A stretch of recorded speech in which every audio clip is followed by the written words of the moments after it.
¿Es posible que las inteligencias artificiales, con su creciente poder y su constante crecimiento, tengan la capacidad de romper las herramientas que protegen a Bitcoin? ¿Podrían las inteligencias artificiales descifrar el funcionamiento de los algoritmos de hash y de firma, amenazando así el núcleo mismo de la moneda del futuro? Bienvenidos al episodio de hoy acerca de si Bitcoin efectivamente puede ser roto por las inteligencias artificiales. Es una exploración entre el límite entre la criptografía y las inteligencias artificiales que van avanzando. Bienvenidos nuevamente. ¿Cómo va, Ian? ¿Todo bien? Hola, Leo, ¿cómo estás? Todo bien por acá. Me alegro. Un placer, como siempre, estar acá en un nuevo viernes con un podcast que esta vez vamos a tocar un tema que también es muy interesante y que, si bien es cierto que por ahí no se ha hecho mucho esta exploración entre las nuevas tecnologías que son las inteligencias artificiales y cómo esto afectan a Bitcoin, ya van a aparecer. Estoy seguro de que si no salió, va a salir dentro de poco algún token que se llame IA y que va a contactar. Ya existe. ¿Ya existen? Olvídate, sí. Sí. Decime, por favor, que está en el puesto 4 de CoinMarketCap. Pasa que, viste, es como intentan meter, no sé, blockchain en inteligencia artificial, viste, como quieren por la fuerza mezclar dos tecnologías que capaz que no tienen nada que ver. Es como que no directamente. todo tiene un tiempo, ¿viste? En el 2017 me acuerdo que era, vamos a meterle una blockchain a todo, ¿viste? Entonces aparecían un millón de proyectos que eran todos con blockchain porque esa era la palabra que había que usar en ese momento. En 2020, 2021 fue, todo ahora tiene que ser un NFT. Absolutamente todo, ¿viste? Cualquier cosa, o una DAO. Y ahora es, todo tiene inteligencia artificial.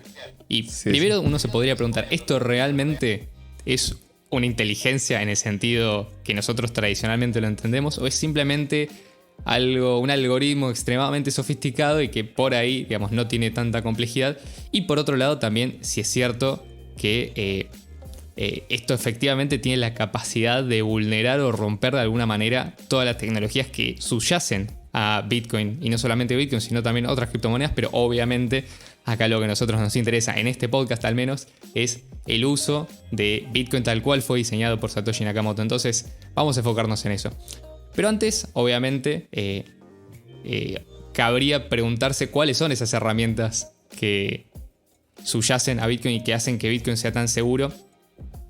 Y obviamente tampoco este es el episodio para entrar en las definiciones de cómo funcionan las inteligencias artificiales, incluso cómo funcionan particularmente estos algoritmos, pero sí vamos a explicar o dar detalles para que la persona que llega y se quiere informar al respecto tenga las herramientas como para entender qué es lo que está pasando y si realmente esto puede ser un peligro futuro o no, porque nosotros estamos proponiendo esto como una forma alternativa de dinero. Estamos diciendo generalmente esto es más seguro que el oro, esto es más seguro que cualquier otra forma de dinero jamás creada, esto no puede ser vulnerado y de repente aparecen tecnologías o estos destellos de cosas que por lo menos al no experimentado le hacen dudar y al experimentado lo ponen contra las cuerdas muchas veces al no saber qué responder porque constantemente tenés que estar formándote.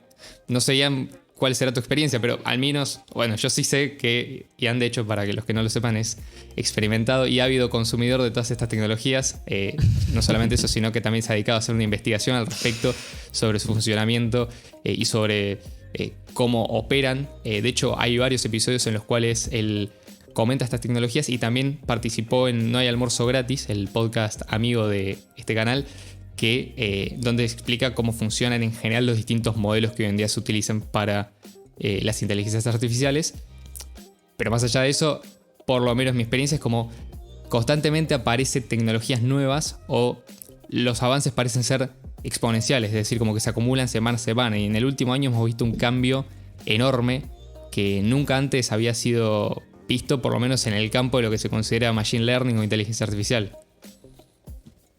Sí, la verdad que es como haces un episodio hablando de algo y a los 2 meses ya cambiaron la tecnología, o sea, ya funciona. O sea, la base sigue siendo muy parecido, pero o cambian el método de entrenamiento, o cambian distintas cosas que lo van haciendo. Por ejemplo, hoy es más modular, pero la verdad que sí, crece tan rápido que cambia demasiado. Pero a su vez tenemos lo que sucede con este episodio, que es encontrarle los límites, ¿no? Mucha gente de esto probablemente lo habrá pensado, como, o sea, sí, con la inteligencia, porque vos a ChatGPT le puedes decir que te haga un código y lo hace, ¿viste? Ah, bueno, créame las 12 palabritas de Satoshi Nakamoto. este tipo de cosas no se pueden hacer claramente, ¿no? Más allá, aunque le digas todo lo que dijo Satoshi, no la va a pegar porque es una cuestión aleatoria. Es como querer replicar algo que es irreplicable. O es uno en trillones. Así que sí, hoy lo que queremos charlar un poco es los principales algoritmos de Bitcoin Cash. Cómo es que esta inteligencia artificial lo puede llegar a afectar, si es que lo puede afectar. Y para empezar tenemos el más importante de todos, si crees que es la base de todo este sistema, que es lo que aguanta el Proof of Work.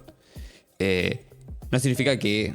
O sea, el resto de algoritmos que vamos a mencionar no funcionarían sin este. Y este funcionaría sin el resto, pero digamos que la utilidad de la red bajaría considerablemente si se rompe el resto también, ¿no? Lógico. Pero bueno, obviamente estamos hablando del SHA-256, que básicamente es un algoritmo que tiene un rol clave en la seguridad de Bitcoin. Y es el que garantiza la integridad de la cadena de bloques, básicamente. No sé si sí, el SHA-256 sí. es un algoritmo de hash. Y un hash es simplemente una operación matemática que tiene varias propiedades que son interesantes. La primera de ellas es que vos podés ingresar un conjunto de datos y el hash te va a devolver siempre el mismo resultado. Pero además, a partir de ese resultado, no vas a poder obtener el conjunto de datos inicial. Y dicho sea de paso, además tiene la propiedad de que ese resultado que siempre que lanza es siempre el mismo largo. En el caso de SHA-256 es de 256 bits o el equivalente sería 32 bytes. Y por otro lado, cuando vos cambiás algo en el conjunto de datos inicial que usaste para alimentar la función de hash, cambia radicalmente o debería cambiar radicalmente el resultado del hash. Es decir, que a partir de dos conjuntos de datos diferentes obtendrías dos hashes completamente distintos. ¿Y por qué se utiliza esta función de hash en el algoritmo de prueba de trabajo de Bitcoin? Porque la idea es generar una prueba de que se hizo un trabajo previo. ¿Cómo se hace esto? Mediante lo que se denomina en la red de Bitcoin o Bitcoin Cash dificultad. Es decir, la dificultad es qué tan bajo tiene que ser el número que genere el algoritmo de hash, porque digamos no deja de ser un número representado en binario el resultado del algoritmo de hash. Qué tan bajo tiene que ser el número para poder ser considerado un hash válido del siguiente bloque. Esto se determina en base al algoritmo de ajuste de dificultad, que en el caso de Bitcoin Cash es de bloque a bloque, es decir, va variando constantemente. En el caso de la red Legacy o Segwit vendría a ser un equivalente a creo que 2016 bloques, que es aproximadamente una vez cada 4 semanas, si mal no recuerdo. Pero lo que permite hacer este ajuste de dificultad es, a medida que aumenta el poder de cómputo de la red y a medida que hay más agentes operando en la red, es más difícil, es decir, requerís más poder de cómputo para poder obtener el siguiente bloque. Con lo cual, esto te garantiza que a medida que aumenta la cantidad de agentes operando en la red, necesitas más poder de cómputo y a la vez también es más difícil modificar el registro de transacciones desde el pasado, porque lo que te está diciendo es, vos tenés que rehacer o reescribir toda la cadena de bloques o una parte de la cadena de bloques. Vas a necesitar hacer desde ese hash que querés reescribir, desde donde está la transacción que querés quitar o modificar, en adelante. Entonces, estamos hablando de que es un algoritmo que tiene un rol importante y que es el que prácticamente te garantiza la integridad del sistema. Ha habido intentos, obviamente, de... no sé si de modificarlo, pero sí, por ejemplo, distintas altcoins o distintos forks han hecho modificaciones sobre esto. De hecho, es algo de las cosas que más se modifica. Por ejemplo, en el caso de Litecoin utilizaron un sistema, otro algoritmo de hash. Después, en el caso de Bitcoin Gold, utilizaron otro algoritmo de hash. La característica puntual que tiene el algoritmo SHA-256 son varias. Uno, que por ahí a algunos no les va a gustar cuando lo diga, fue desarrollado principalmente por la NSA. Es decir, es un algoritmo que está estandarizado y está desarrollado principalmente por la NSA. Ahora, ¿esto significa que ese algoritmo está de alguna manera comprometido? No, porque la especificación es pública. Es decir, cualquiera tiene la capacidad de ver cómo ese algoritmo de hash funciona por dentro. Es decir, cómo se van dando las rondas de transformación de los bits a partir del input que uno le da para obtener el resultado, que va a ser siempre consistente y va a ser siempre el mismo dado el mismo input. Esto significa que alguien podría darse cuenta mágicamente de cómo funciona el algoritmo de hash, entonces lograr producir un input que dé un resultado específico o tratar de trucar el algoritmo para que funcione. No, esto es prácticamente imposible. De hecho, justamente la prueba está la especificación de forma pública y nadie ha podido, y no ha sido posible hacerlo, por lo menos con inteligencia humana o inteligencia orgánica, hacerlo de forma práctica. Entonces ahí ya tenés una de las principales ventajas de este sistema, que por más que haya sido público y haya sido utilizado durante muchos años, todavía al día de hoy se mantiene como uno de los algoritmos más seguros y uno de los algoritmos más utilizados. Si no se utiliza tanto en redes modernas, es por lo siguiente: porque las redes que van saliendo con prueba de trabajo deberían competir en hash rate con Bitcoin directamente. Es decir, estarían creando una moneda que sería compatible con los ASICs que actualmente existen en Bitcoin. Por lo tanto, como buscan evitar eso, o en muchos casos también buscan evitar que una moneda pueda minarse con un ASIC ya existente, crean algoritmos alternativos que incluso hasta se podría arguir no son tan seguros o pueden llegar a tener más fallas, porque el algoritmo más testeado, más utilizado de hashing en el mundo por lejos es el SHA-256. No solamente se utiliza en Bitcoin, se utiliza para autenticación de documentos, se utiliza como parte de la criptografía estándar en cualquier sistema de seguridad que se establezca en las redes de comunicación. Es un algoritmo extremadamente rápido, es extremadamente eficiente, es muy fácil integrarlo en los procesadores modernos, y cualquier otro algoritmo no va a tener todas estas ventajas. Es decir, no es que necesariamente van a funcionar lento, pero estás perdiendo un set de ventajas que es extremadamente beneficioso. Entonces, si se llegara a romper este algoritmo, no solamente, entre comillas, se rompería Bitcoin, ahora vamos a ver si esto se rompe efectivamente todo. podría ser así, sino que además estarías rompiendo prácticamente todo sistema informático que dependa de la seguridad. Sí, totalmente.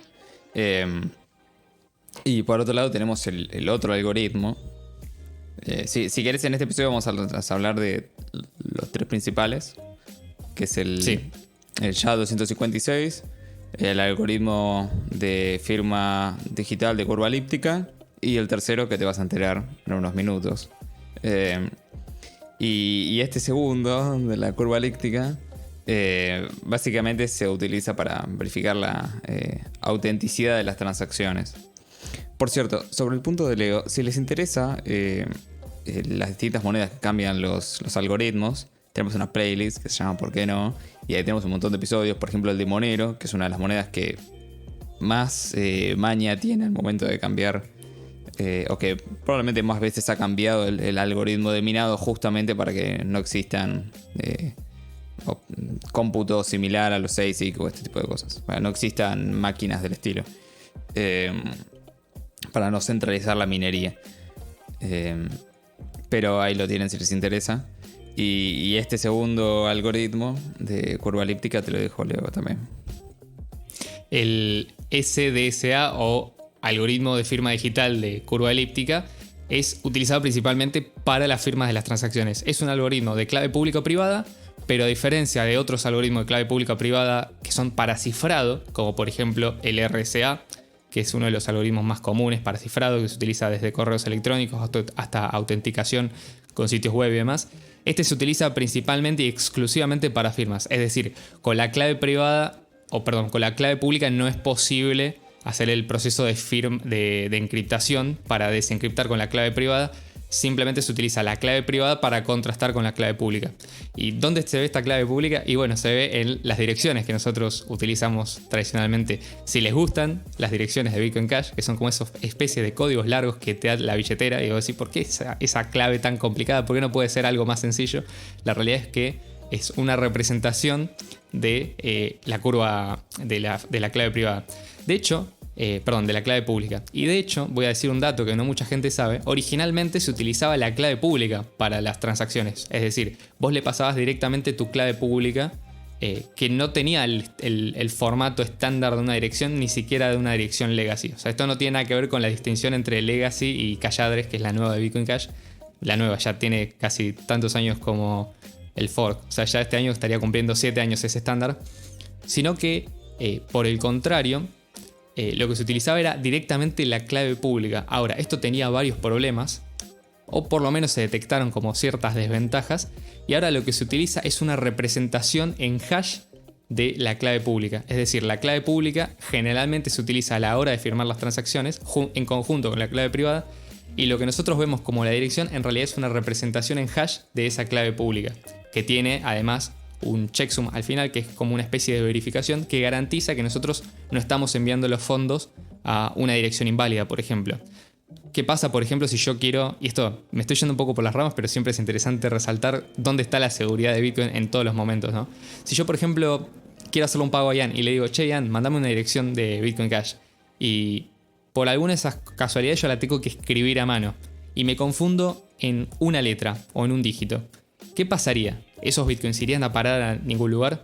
Y la realidad es que no, porque gracias a este sistema lo que sucede es que al hacer el pago la billetera se da automáticamente cuenta de que hay alguna modificación y me avisa, che, esta dirección es inválida. No me dice dónde está el error, obviamente, ni lo puede corregir, pero sí me dice que tengo que probablemente revisar algo, o pedirle de nuevo la dirección a Ian o escribirla correctamente. En general esto no es un problema porque lo que se hace es copiar y pegar. Pero ¿qué pasa, por ejemplo, con las direcciones públicas? Con las claves públicas. No tenían este tipo de prueba de seguridad. Entonces eran por ahí más fácil, sobre todo si escribías a mano, equivocarte y enviar los fondos a una dirección de la cual directamente no podías gastar los fondos. Era prácticamente como quemar o incinerar tus monedas. Y el algoritmo de hash que se utiliza ahí no es el SHA-256, sino que es otro que, si mal no recuerdo, se llama algo así como... es un algoritmo de hash de 160 bits que empezaba con R el nombre. Que también, o sea, las mismas características que el SHA-256. Es un algoritmo súper conocido, es estándar. No recuerdo el nombre porque no es tan conocido como el SHA-256 y no es tan utilizado afuera de ese sistema de direcciones. ¿Qué pasaría, por ejemplo, si ese algoritmo, que en vez de 160 bits en vez de 256 tiene 160 bits, bueno, se modifica ese algoritmo y se cambiaría el formato de las direcciones, serían un poquito más largas, pero serían igual de seguras. Es decir, no estamos dependiendo de ese algoritmo para garantizar la seguridad de la red tanto como el SHA-256. Bueno, habiendo dicho todo esto y volviendo a el algoritmo de firma digital, acá es donde entra la característica interesante. ¿Qué pasa con las inteligencias artificiales y el SDSA? Actualmente el algoritmo que existe es ese, pero se podría eventualmente modificar. Hasta donde yo sé, no ha habido un intento serio de... o sea, sí intentos serios en el sentido de estudiarlos y obviamente auditorías criptográficas, pero no ha habido desde lo que es las inteligencias artificiales una modificación importante en cuanto a lo que se considera como la seguridad de ese sistema. Siguen siendo seguros, siguen teniendo un espacio de claves muy grande, creo que de 128 bits, con lo cual estamos garantizando prácticamente que por mucho tiempo esas firmas digitales van a seguir siendo válidas y van a seguir siendo seguras. Entonces no hay un motivo por el cual estamos hoy en día temiendo que tengamos que modificar el algoritmo de firmas. Ahora existen otros algoritmos de firmas que son mucho más grandes, se ocupan un poco más de espacio.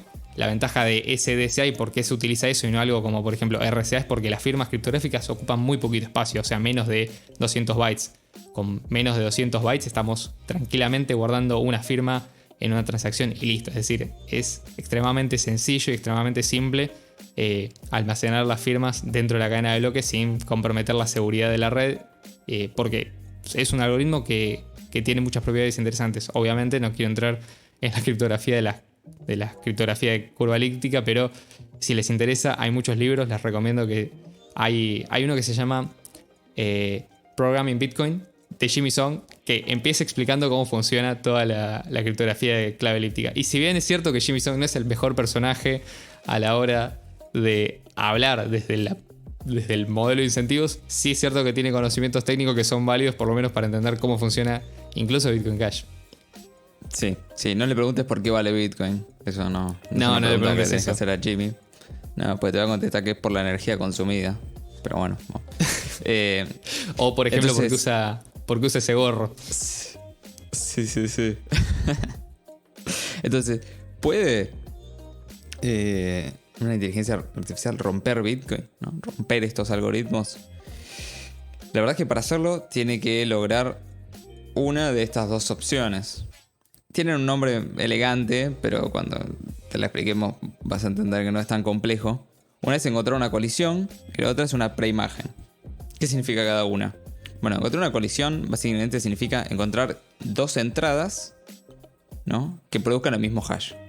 La verdad es que la longitud de SHA-256 es 2 a la 256, lo cual es astronómicamente difícil de calcular. Dos entradas, o sea, la segunda entrada, que te dé el mismo resultado. Eso sería el equivalente, por ejemplo, vos tenés tus 12 palabras. Por ejemplo, Satoshi Nakamoto tenía 12 palabras, ¿no? Y tiene todos sus fondos. Bueno, tendrías que encontrar 12 palabras distintas que te generen la misma clave privada que la de Satoshi Nakamoto. Lo cual claramente es imposible. Si no, ya estarían todos probando. O sea, realmente es imposible. Y la otra, que se llama preimagen, es básicamente encontrar la correcta. O sea, encontrar las 12 palabras de Satoshi Nakamoto, por ejemplo. Pero volviendo a lo mismo, como la cantidad posible de entradas es prácticamente tiende a infinito, podremos decir. Son infinitas, de hecho. La cantidad posible de entradas. Es muy difícil. Sí, es muy difícil. Lo que vos tenés es el espacio. No sé si recuerdan, por ahí a alguno le voy a desbloquear un recuerdo no tan agradable, pero en la secundaria, cuando vieron imagen de una función, es la cantidad de posibles valores que tiene una función, ¿no? Entonces, ¿qué posibles valores puede adoptar una función? Por ejemplo, la función cuadrática x al cuadrado es todos los reales positivos y el 0. ¿Por qué? Porque, bueno, no puede tener nunca un cuadrado, no tenés manera de elevar al cuadrado un número que te dé negativo. Entonces ya sabés que la imagen de esa función es del 0 hasta más infinito, por ejemplo. Pero ¿qué pasa, por ejemplo, en el caso de las funciones de hash? Como la función de hash tiene un resultado específico de 256 bits, es decir, un largo de 256 bits, la cantidad máxima o sea, va del 0 hasta 2 a la 256 menos 1. Es decir, esas son las posibilidades de los resultados del algoritmo de hash. En el caso el SHA-256. Si fuera el SHA-512 que existe, que es un algoritmo de hash de 512 bits, que es completamente diferente a cómo funciona el SHA-256, sería 2 a la 512 menos 1, porque va del 0 hasta ese número. En total tenés 2 a la 256 o 2 a las 512 posibilidades distintas. Entonces, como no es infinito, pero vos sí tenés un número posiblemente infinito de entradas, sí es cierto que necesariamente para cualquier función de hash, esto es para cualquier función de hash, existen al menos dos elementos que te dan un mismo resultado. Y potencialmente existen infinitos elementos para cada resultado posible. Ahora, esto es a lo que se refiere con encontrar una colisión. ¿Cómo encontrás dos elementos que produzcan el mismo hash? Es decir, ¿cómo haces para encontrar, por ejemplo, dos valores que produzcan el mismo hash? Es decir, tendrías que empezar a probar con todos los valores y ver cuáles se producen. Es cierto que para algunos algoritmos de hash, como por ejemplo el MD5, se han encontrado colisiones. ¿Esto qué significa? Que se ha encontrado una manera de acortar el espacio de búsqueda, hacer pruebas a fuerza bruta y tratar de ver si alguna de esas combinaciones posibles daba el mismo hash, y efectivamente se encontró. Ahora esto está lejos de ser, de ser algo que se pueda llevar a escala, sobre todo en el caso del SHA-256, y además que pueda ser útil, porque una cosa es encontrar una colisión dirigido, aparte. Exactamente. Ahora, otra cosa es encontrar una colisión para obtener el resultado de hash que vos querés encontrar, que eso es algo muy distinto. Eso ya es muchísimo más difícil, y eso incluso con el caso del MD5 es muy difícil de hacer. Es decir, yo no tengo manera, por lo menos hoy en día, de agarrar información. Suponete que yo utilizo un sistema agarrar la clave en el cual pública. Tenemos autenticación. La dirección claro, tenemos de Satoshi, autenticación. sí. Por ejemplo, o sea, yo no tengo forma, en el caso inclusive de la dirección, una de las direcciones de la billetera de Satoshi que tiene fondos, yo debería poder, por ejemplo, utilizar algún sistema que me permita obtener la clave pública, probando, por ejemplo, encontrando una colisión con este algoritmo de hash que tiene 160 bits. O sea, yo tendría que probar hasta obtener, o sea, generando claves privadas, generando a su vez claves públicas y tratando de encontrar con esas claves públicas una colisión. O sea, tendría que probar durante muchísimo tiempo. 160 bits es una monstruosidad. Y 256 Sí, sí. ni siquiera estamos hablando, o sea, de algo realizable. Para que se den una idea, les recomendamos un video que es de un canal que se llama 3 Blue, 1 Brown, que tiene qué tan segura es la seguridad de 256 bits. Específicamente lo menciona para el caso de Bitcoin, que es en el caso de SHA-256, pero demuestra muy visualmente y muy gráficamente que 256 bits es una monstruosidad. Para que se den una idea, es equivalente a 10 elevado a la 77, que es un 10 seguido de 77 ceros, que si tuviéramos un segundo por cada hash, creo que no llegamos ni siquiera a la edad del universo y nos quedamos recontra cortos. Es decir, incluso aunque tuviéramos 1.000 millones de universos procesando hashes con supercomputadoras en millones de planetas, no llegaríamos ni siquiera a cubrir una parte pequeña del espacio de todas las posibilidades del SHA-256. Entonces, estamos hablando de que es un algoritmo extremadamente seguro. ¿Y cómo interviene la inteligencia artificial con esto?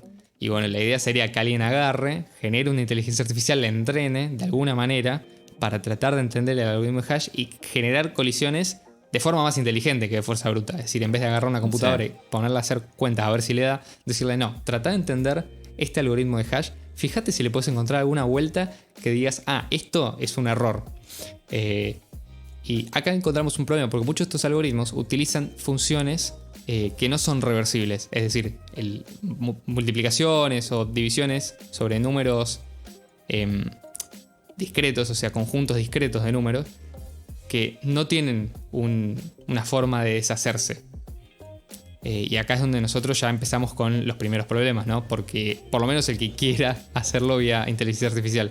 Por eso es que se considera que son extremadamente seguras. Al menos al día de hoy no hay manera de revertir esas operaciones. Y por el otro lado, tendría que además la inteligencia artificial contar con esos algoritmos que todavía no se descubrieron para poder aplicarlos y ser entrenado por lo menos y tratar de ver si lo puede desarmar de alguna manera.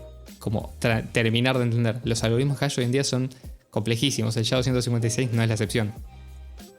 Sí, sí. Y aunque lo entienda, aunque lo entiendas no lo vas a poder romper igual.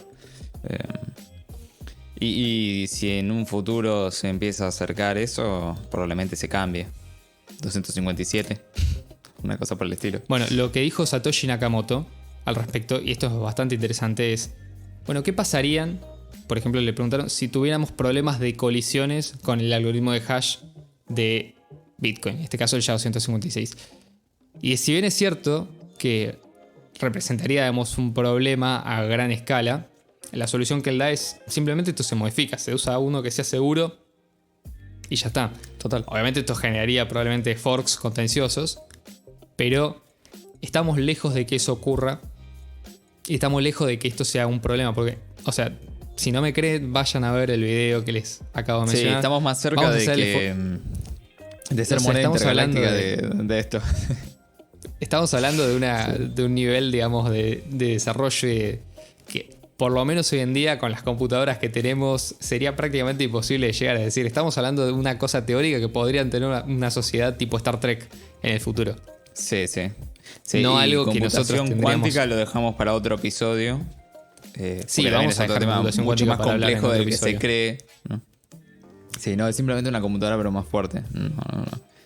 Lo dejamos para otro episodio. Claro. O sea, no es que la computadora cuántica pueda hacer lo que puede hacer una computadora tradicional. Sí, total. Una computadora de Turing Claro. más rápido. O sea, tiene otros algoritmos, funciona de otra manera, se lee de otra manera y tiene condiciones de aplicación muy específicas. No es una computadora que vas a tener... O sea, los gamers de la audiencia, por favor, no se piensen que van a estar jugando con computadoras cuánticas en el futuro cercano porque no parece ser la realidad, al menos hoy en día. Pero sí es cierto Pero que no lo es están algo armando que para eso, para deberíamos jugar al tratar LOL sin lag. Sí es cierto que podríamos, por ejemplo, tocarlo en otro tema. Ya estoy Sí, formándome sí, en computación cuántica, así que cuando termine de entender un poco, porque es muy interesante el tema, lo voy a estar comentando con algunos de ustedes.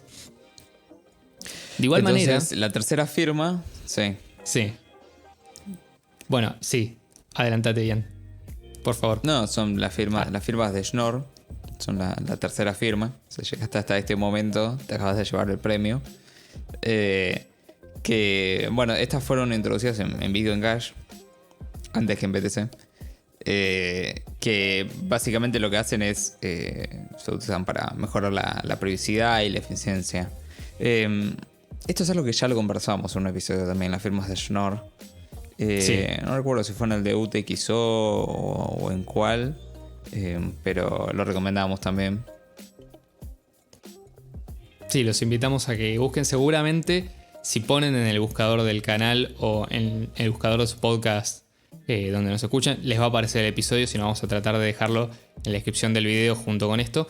Pero la firma de Schnorr, no vamos a entrar demasiado en detalle, tiene unas características que hacen diferente de el sistema de curva elíptica, porque permiten, por ejemplo, sumar firmas para obtener nuevas firmas. Entonces, por ejemplo, sería posible disfrazar direcciones multisig en direcciones tradicionales. Entonces, esto te permite, por ejemplo, incluso esconder contratos inteligentes de forma que hoy en día no se puede hacer. Incluso podrías, por ejemplo, tener distintas billeteras, mezclar las monedas y achicar el espacio de almacenamiento de las firmas, porque solamente si gastás desde todas al mismo tiempo, se podría ver la posibilidad de achicar todas esas firmas en una sola para que no ocupe un espacio, porque cada input de una transacción tiene que llevar su firma criptográfica. Pero si vos estás usando todas direcciones de Schnorr, por ejemplo, y se me ocurren casos típicos de uso que podría tener esto, CashFusion, podría juntar todas esas firmas criptográficas y verificar que todas esas firmas criptográficas dan correctamente con las claves públicas que se anuncian. Entonces, tienen otros casos de uso. Funcionan un poco diferente, de hecho, muy diferente a cómo funcionan las claves públicas y privadas del algoritmo de firma digital de curva elíptica, porque tiene otras propiedades matemáticas. La verdad es que actualmente no existen. Considero yo que si hay algunas que son más vulnerables son estas, porque la matemática sobre la cual están construidas es un poco más vulnerable. Si bien es cierto que vulnerable no significa que hoy en día sea insegura, significa que por lo menos es más posible que existan ataques teóricos que se puedan realizar. Que no sean realizables hoy en día es otro tema, y eventualmente se podrían plantear nuevos algoritmos que mantengan las propiedades de las firmas de Schnorr y que del día de mañana no sean tan fáciles de vulnerar. Que insisto, vulnerable no significa inseguro, son dos cosas completamente diferentes.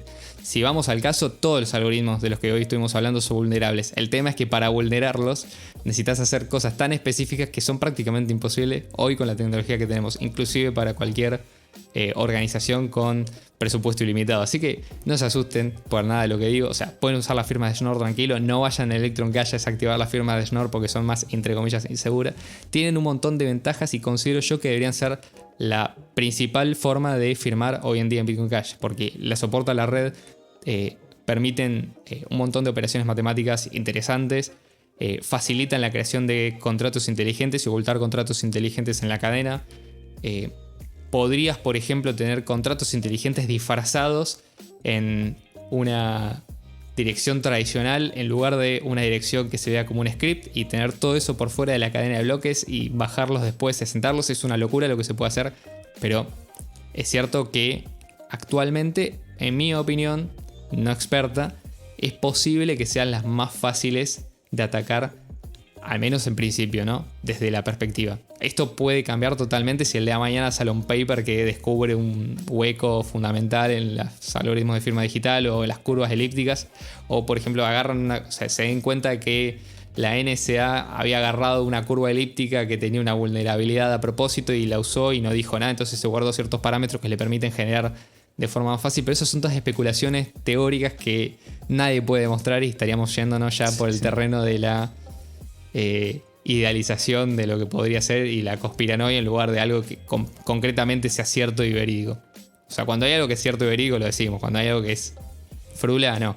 O sea, tenemos que ser serios en esto, porque estamos informando. Sí, a lo sumo podría llegar, si se intentan hacer intentos de buscar colisiones, este tipo de cosas, que la idea ayude a que el algoritmo sea más eficiente, ¿no? El algoritmo de búsqueda de colisiones sea más eficiente. Podría llegar a un tipo de uso futuro. Sí, pero hay que ver también de cuánto te achica el espacio de búsqueda, porque en vez de hoy en día, por ejemplo, tenés un espacio de búsqueda que es prácticamente igual al espacio de búsqueda del algoritmo de hash, y capaz que te las achica 5 o 6 bits, que en términos de poder computacional no es nada. O sea, no te está resolviendo el problema Si me dicen, no, No, el no, algoritmo total, de no, total. SHA-256, necesitas una computadora, necesitas un espacio de búsqueda de 250 bits y no estamos mucho más cerca de romperlo que antes. O sea, sí, estamos un poquito, pero en el gran esquema de las cosas, nada. No, total. No, lo que digo es, eso podría llegar a ser un uso que se le puede llegar a dar en esta área. No mucho más. No, tratar de buscar la eficiencia en algunas cosas. Y la estrategia de defensa de Bitcoin podría ser simplemente cambiar el algoritmo. Si el algoritmo se logra romper en un futuro, Exactamente. ¿no?, mágico. Esto va a ser como cualquier actualización en el futuro de Bitcoin en la etapa 2, digamos, digamos, en el gobierno, en la regencia En la de era los 2. mineros. Cuando los mineros estén completamente en toma de poder, podríamos decir, una vez que ya empiecen a depender de la actividad de la red, van a ser los primeros incentivados en defender la red de este tipo de ataques. No solamente que escale, sino además de garantizar de que los usuarios la perciban como una forma de almacenamiento de valor segura, resistente y que no sea fácilmente atacable. Entonces, todo este tipo de cosas deberían interesarles en el sentido de que van a ser los mineros aquellos que validen las transacciones con los algoritmos de hash que ellos mismos permitan utilizar, con los algoritmos de firma que ellos mismos permitan utilizar. Si tu red es insegura, o sea, si vos como minero no estás incentivado a tener una red segura, tenés un problema de fondo. Esto ocurre obviamente en las redes que son hoy en día centralizadas, pero en el futuro los mineros van a ser los primeros en permitirle a los usuarios que utilicen nuevas formas de criptografía. Obviamente esto requiere un cambio de consenso, requiere reglas nuevas, pero hay mecanismos por los cuales los mineros pueden señalizar estos cambios y activarlos en conjunto sin generar una descoordinación en la cadena de bloques, incentivados económicamente a mantenerse en consonancia unos con otros, que es justamente el mecanismo de funcionamiento que hoy en día tiene cualquier cadena de bloques, especialmente Bitcoin Cash como red en la cual los mineros interactúan directamente unos con otros, sin Les pasar recomendamos necesariamente por el equipos episodio desarrolladores. Las 2 eras de Bitcoin. Sí. Exactamente. Sí. Hacemos Que referencia a ese estuvimos con episodio Marcelo, de No hay almuerzo gratis. Canal también para que se suscriban. Y bueno, esperemos que les haya gustado. Ya saben, pueden dar like, compartir, suscribirse. Tenemos Patreon y tenemos una versión de Patreon con Bitcoin Cash propia, que sería básicamente nos tienen que hablar y tenemos una comunidad privada en la cual de a poco se va sumando gente. Y bueno, saben que nos vemos el viernes que viene. Si tienen algún tema interesante, déjenlo en la descripción, que lo podemos llegar a charlar. Y vemos cuál puede ser un próximo episodio. Obviamente le damos prioridad a los episodios que nos comenta la gente de la comunidad privada. Porque son los donantes los que ayudan a que este podcast se mantenga en el tiempo. Así que bueno, muchas gracias, Leo. Te has lucido hoy. Por favor, Ian, muchas gracias a vos y gracias a la gente que nos escucha. Chao, hasta el viernes que viene. Chau, chau.